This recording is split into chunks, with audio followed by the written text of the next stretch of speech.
गणेश जी सभी देवताओं में प्रथम पूज्य हैं। उन्हें शुभता का प्रतीक माना जाता है। भगवान गणेश भक्तों के विघ्नहर्ता माने जाते हैं। मान्यता है कि विनायक चतुर्थी के दिन गणपति बप्पा की पूजा करने से ज्ञान और ऐश्वर्य की प्राप्ति होती है। हर माह में 2 चतुर्थी तिथि पड़ती है। पहली कृष्ण पक्ष की चतुर्थी जिसे संकष्टी चतुर्थी कहते हैं, दूसरी शुक्ल पक्ष की चतुर्थी जिसे विनायक चतुर्थी के नाम से जाना जाता है। यह दोनों ही चतुर्थी तिथि भगवान गणेश को समर्पित है। विनायक चतुर्थी की पौराणिक कथा। श्री गणेश चतुर्थी व्रत की पौराणिक कथा के अनुसार एक बार भगवान शिव तथा माता पार्वती नर्मदा नदी के किनारे बैठे थे। वहाँ माता पार्वती ने भगवान शिव से समय व्यतीत करने के लिए चौपड़ खेलने को कहा। शिव चौपड़ खेलने के लिए तैयार हो गए, परंतु इस खेल में हार जीत का फैसला कौन करेगा, यह प्रश्न उनके समक्ष उठा तो भगवान शिव ने कुछ तिनके एकत्रित कर उसका एक पुतला बनाकर उसकी प्राण प्रतिष्ठा कर दी और पुतले से कहा, बेटा, हम चौपड़ खेलना चाहता हूँ, परंतु हमारी हार जीत का फैसला करने वाला कोई नहीं है, इसलिए तुम बताना कि हम दोनों में से कौन हारा और कौन जीता। उसके बाद भगवान शिव और माता पार्वती का चौपड़ खेलना शुरू हो गया। यह खेल 3 बार खेला गया और संयोग से तीनों बार माता पार्वती ही जीत गईं। खेल समाप्त होने के बाद बालक से हार जीत का फैसला करने के लिए कहा गया तो उस बालक ने महादेव को विजयी बताया। यह सुनकर माता पार्वती क्रोधित हो गई और क्रोध में उन्होंने बालक को लंगड़ा होने, कीचड़ में पड़े रहने का श्राप दे दिया। बालक ने माता पार्वती से माफ़ी मांगी और कहा कि यह मुझसे अज्ञानतावश ऐसा हुआ है, मैंने किसी द्वेष भाव में ऐसा नहीं किया है। बालक द्वारा क्षमा मांगने पर माता ने कहा, यहाँ गणेश पूजन के लिए नाग कन्याएं आएंगी, उनके कहे अनुसार तुम गणेश व्रत करो, ऐसा करने से तुम मुझे प्राप्त करोगे। यह कहकर माता पार्वती शिव के साथ कैलाश पर्वत पर चली गईं।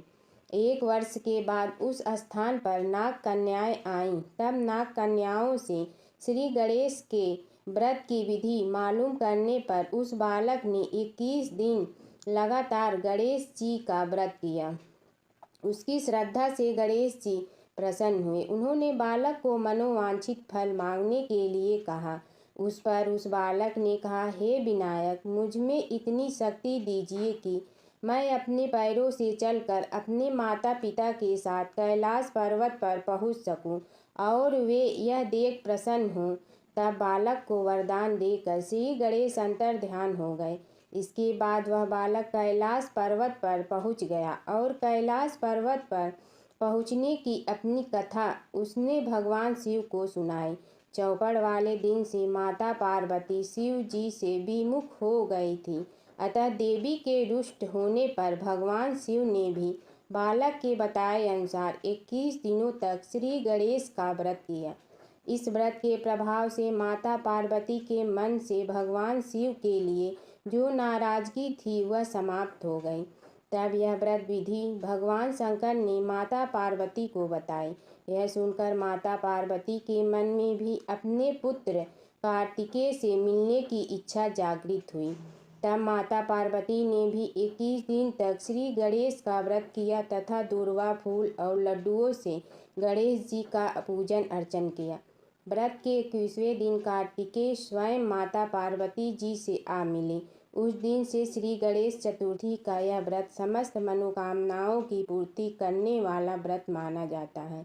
इस व्रत को करने से मनुष्य के सारे कष्ट दूर होकर मनुष्य को समस्त दुख सुख सुविधाएं प्राप्त होती हैं। एक समय की बात है, राजा हरिश्चंद्र के राज्य में एक कुम्हार था। वह मिट्टी के बर्तन बनाता, लेकिन वे कच्चे रह जाते थे। एक पुजारी की सलाह पर उसने इस समस्या को दूर करने के लिए एक छोटे बालक को मिट्टी के बर्तनों के साथ आवा में डाल दिया। उस दिन संकष्टी चतुर्थी का दिन था। उस बच्चे की माँ अपने बेटे के लिए परेशान थी। उसने गणेश जी से बेटे की कुशलता की प्रार्थना की। दूसरे दिन जब कुम्हार ने सुबह उठकर देखा तो आवा में उसके बर्तन तो पक गए थे, लेकिन बच्चे का बाल बांका भी नहीं हुआ था। वह डर गया और राजा के दरबार में जाकर सारी घटना बताई। इसके बाद राजा ने उस बच्चे और उसकी माँ को बुलवाया तो माँ ने सभी तरह के विघ्न को दूर करने वाली संकष्टी चतुर्थी का वर्णन किया। इस घटना के बाद से महिलाएं संतान और परिवार के सौभाग्य के लिए संकट चौथ का व्रत करने लगी। प्राचीन काल में एक रति देव नामक प्रतापी राजा हुआ। जिस प्रकार आग तीव्र समूहों को जला डालती है, उसी प्रकार वे अपने शत्रुओं के विनाशक थे। उनकी मित्रता यम, कुबेर, इंद्रादिक देवों से थी। उन्हीं के राज्य में धर्मकेतु नामक एक श्रेष्ठ ब्राह्मण रहते थे। उनके 2 स्त्रियां थीं। एक का नाम सुशीला और दूसरी का नाम चंचला था। सुशीला नित्य ही कोई न कोई व्रत किया करती थी, फलतः उसने अपने शरीर को दुर्बल बना डाला था। इसके विपरीत चंचला कभी भी कोई व्रत उपवास आदि न करके भरपेट भोजन करती थी।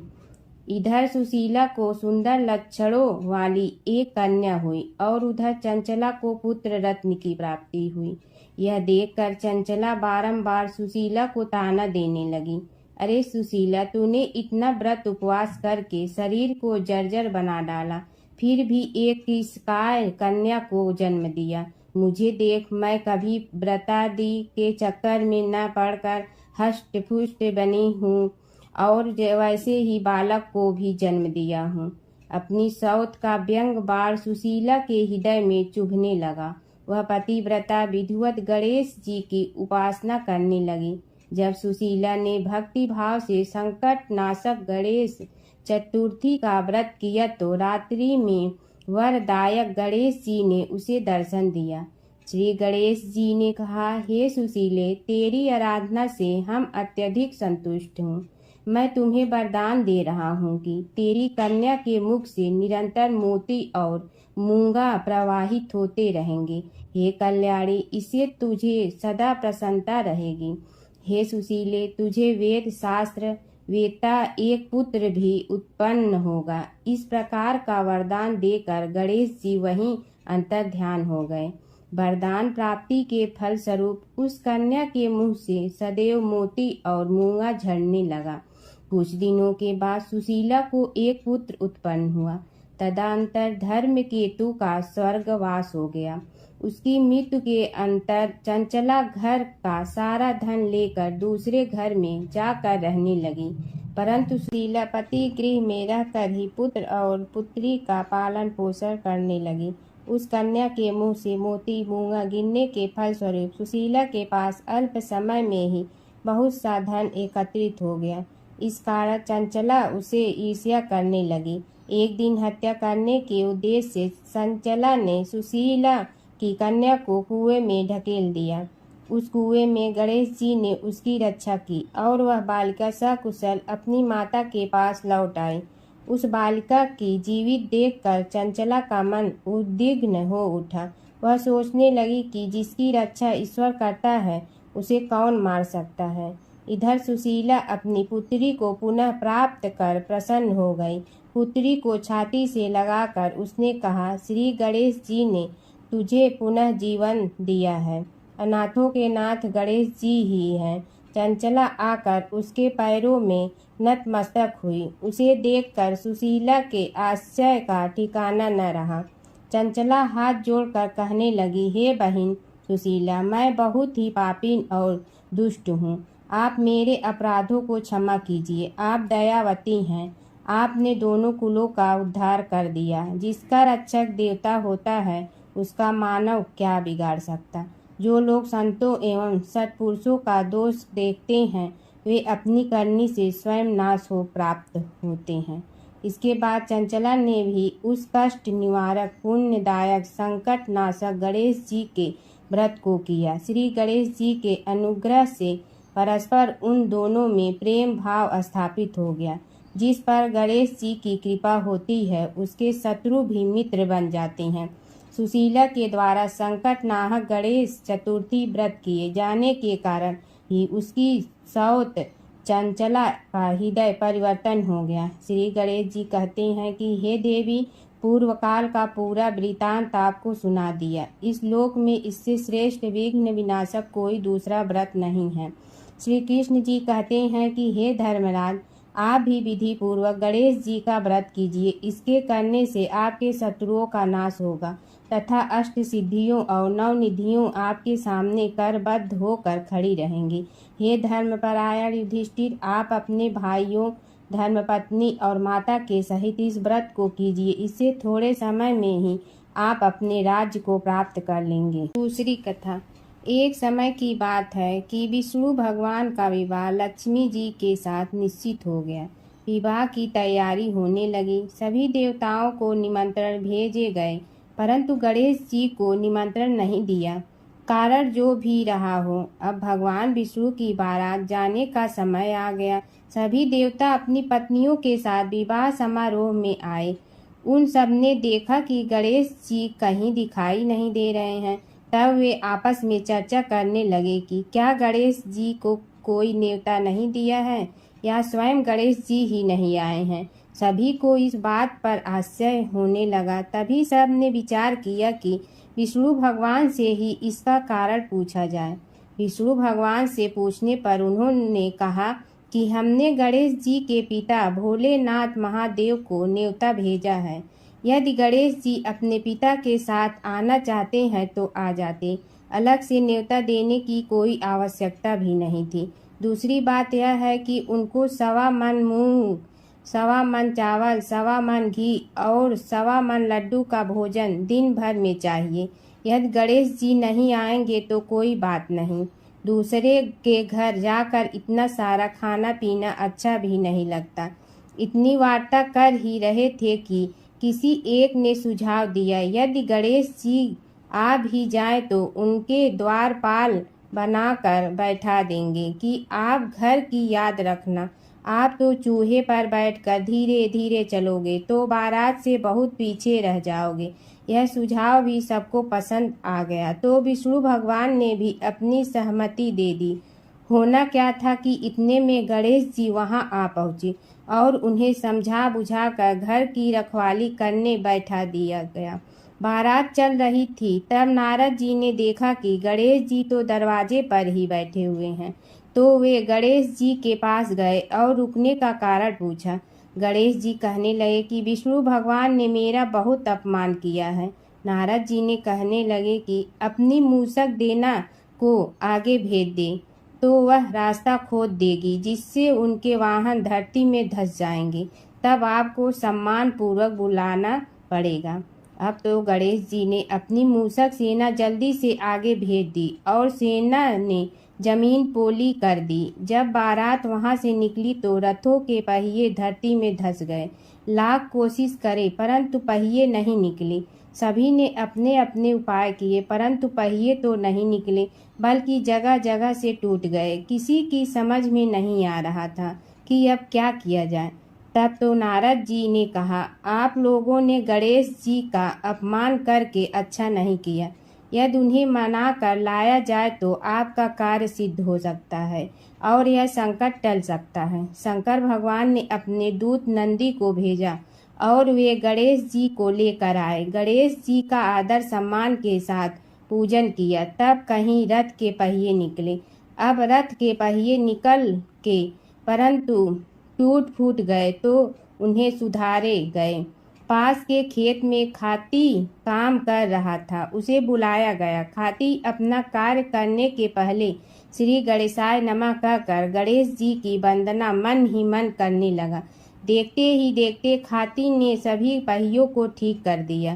तब खाती कहने लगा कि हे देवताओं, आपने सर्वप्रथम गणेश जी को नहीं मनाया होगा और न ही उनकी पूजन की होगी, इसीलिए तो आपके साथ यह संकट आया है। हम तो मूर्ख अज्ञानी हैं, फिर भी पहले गणेश जी को पूजते हैं, उनका ध्यान करते हैं। आप लोग तो देवतागण हैं, फिर भी आप गणेश जी को कैसे भूल गए? अब आप लोग भगवान श्री गणेश जी की जय बोल कर जाएं तो आपके सब काम बन जाएंगे और संकट कट जाएंगे। ऐसा कहते हुए बारात वहां से चल दी और विष्णु भगवान को लक्ष्मी जी के साथ विवाह संपन्न करा के सभी सकुशल घर लौट आए। हे गणेश जी महाराज, आपने विष्णु को जैसे कारज सारियो ऐसे कारज सबको सिद्ध कर जो। बोलो गजानन भगवान की जय। जय गणेश जय गणेश जय गणेश देवा। जय गणेश जय गणेश देवा। माता जकी पार्वती पिता महादेवा।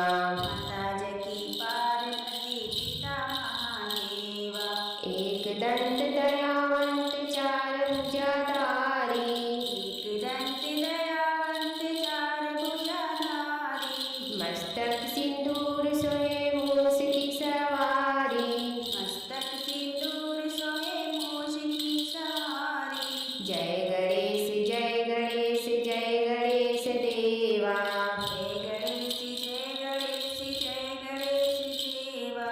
माता जकी पार्वती पिता महादेवा। माता जकी पार्वती पिता महादेवा। अंधन को आँख देत कोढ़िन को काया। अंधन को आँख देत कोढ़िन को काया। भाजन को पुत्र देत निर्धन को माया। भाजन को पुत्र देत निर्धन को माया।